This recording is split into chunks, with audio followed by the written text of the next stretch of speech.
Politics in cast. अभी हम लोगों ने कास्ट इन पॉलिटिक्स जो है वो डिस्कस किया और अब जो है वो पॉलिटिक्स इन कास्ट की बात कर रहे हैं। यानी पॉलिटिक्स जो है वो अब कास्टिज्म में घुस गया है, यानी राजनीति का असर कास्ट पे भी पड़ने लगा है।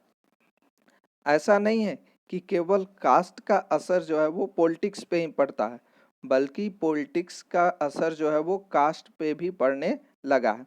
इसके बहुत सारे फॉर्म्स हैं, बहुत सारे रूप हैं या बहुत सारे एग्जाम्पल्स हैं जिनके आधार पर आप ये समझ सकते हैं कि किस तरह से पॉलिटिक्स ने एक रूप अपना जो है वो कास्टिज्म के अंदर जो है वो दिखाया है।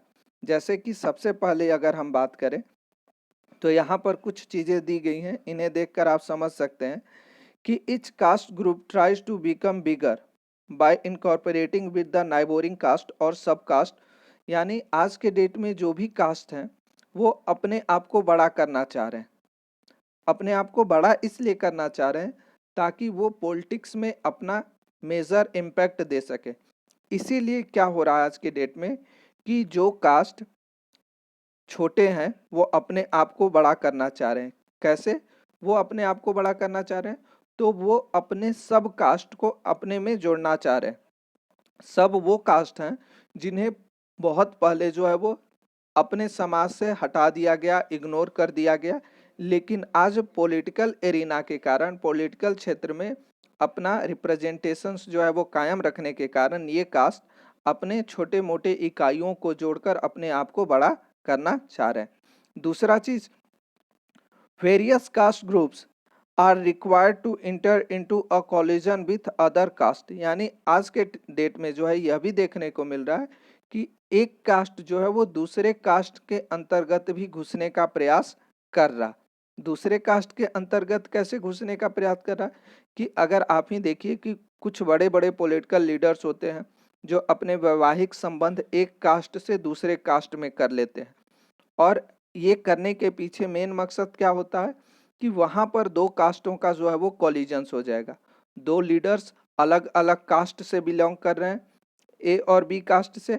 अब जब ये कॉलिजन्स कर लेंगे तो चुनाव में जब भी होगा तो लोगों का सपोर्ट इन दोनों लोगों को होगा, यानी इन दोनों लीडर्स को होगा। तो दो कास्ट जो है वो एक साथ जुड़ गए। आप कह सकते हैं कि पॉलिटिक्स को ही ध्यान में रखते हुए बड़े बड़े पॉलिटिकल लीडर्स या लोकल लेवल पे भी आप देखिएगा कि इंटर कास्ट मैरिजेस जो है वो स्टार्ट हो गए हैं। इसके साथ साथ यह भी देखने को मिलता है कि इसी कास्टिज्म को या कास्ट सिस्टम्स को बड़ा ग्रुप क्रिएट करने के लिए कुछ कास्ट तो पॉलिटिकल पार्टियों के द्वारा ही क्रिएट कर दिए गए। वो कास्ट सिस्टम हमारी कंट्री में अवेलेबल नहीं थे, ना हमारे किसी तरह के पूर्वजों के किताबों में या किसी तरह के रिसोर्सेज में मेंशन नहीं थे।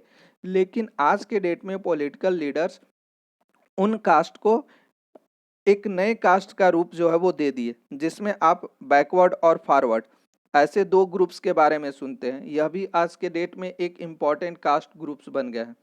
अब ये बैकवर्ड और फॉरवर्ड कास्ट ग्रुप बनाने का मतलब क्या है कि पॉलिटिक्स में इसका ज़्यादा बेनिफिट्स मिल सके लोगों को।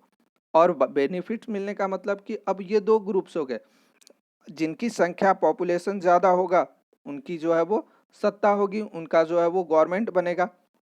यही कारण है कि पॉलिटिकल लीडर्स जो है या पॉलिटिकल रीजन्स में जो है देखने को मिलता है कि जब भी नेताओं के भाषण आप सुनिएगा तो उसमें आपको बैकवर्ड और फॉरवर्ड की बातें करते हुए जो है नजर आएंगे।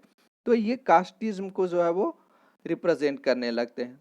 बड़े अपने आप को बड़ा कास्ट बनाने के लिए जो है वो दूसरे सब कास्ट को इन्वॉल्व करते हैं और उसके लिए कॉमन वर्ड्स जो है वो बैकवर्ड और फॉरवर्ड्स का इस्तेमाल करते हैं।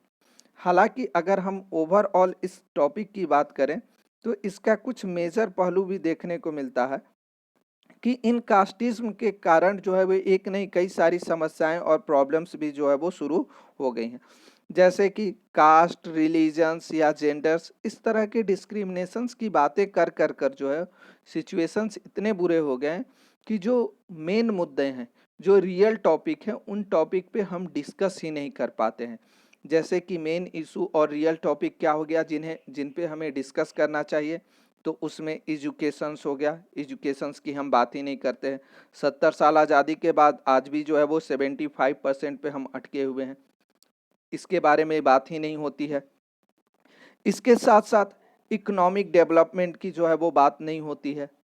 इसके साथ साथ कंट्री में पॉवर्टी जो है वो आज 70 साल के बाद भी जो है वो वैसे ही नज़र आती है। बड़ी संख्या में लोग, अनएम्प्लॉयमेंट, इन चीज़ों की बात ही नहीं होती है।